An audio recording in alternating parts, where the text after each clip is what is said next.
আসসালামু আলাইকুম, কেমন আছেন সবাই? আশা করি সবাই অনেক ভালো আছেন। আমিও আলহামদুলিল্লাহ অনেক ভালো আছি।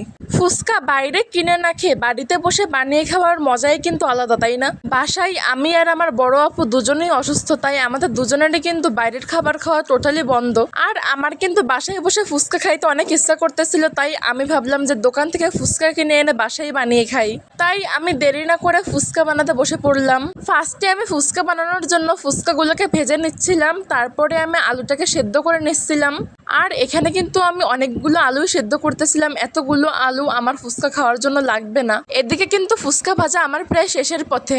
আর আমি কিন্তু এখানে অনেকগুলো ফুচকা ভেজে নিয়েছিলাম, প্রায় 1 গামলা। আমি ফুচকা খাই না প্রায় 1 মাস হয়ে আসছে, তাই আজকে একটু বেশি করেই খাবো। আর আমি ফুচকার টক বানানোর জন্য এখানে নিয়ে নিয়েছিলাম তেঁতুল আর হচ্ছে গিয়ে একটা শুকনা মরিচ।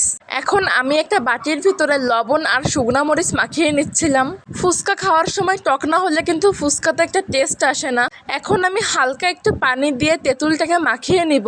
আমার এখানে তেঁতুল মাখানো হয়ে গেছে, তাই আমি তেঁতুলের ভিতরে অ্যাড করলাম 2 চামচ চিনি। এখানে আমার ফুচকার জন্য টক রেডি। এখন আমি ফুচকার আলুটাকে মাখিয়ে নিব, তাই কড়াই থেকে কয়েকটা আলু তুলে প্লেটে রাখলাম। তার সঙ্গে আমি নিয়ে নিলাম একটা পেঁয়াজ, 2টা শুকনা মরিচ আর পরিমাণ মতো লবণ। তারপর আমার আলু মাখা হয়ে গেলে আমি সবগুলো ফুচকা বানিয়ে ফেললাম।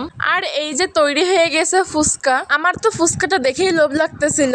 আমি ভাবতেছিলাম কখন আমি টেস্ট করব ফুচকাটা কেমন হয়েছে খেতে। সো আজকের ভ্লগটা ছিল এই পর্যন্তই। সবাই সুস্থ থাকবেন, ভালো থাকবেন। আল্লাহ হাফেজ।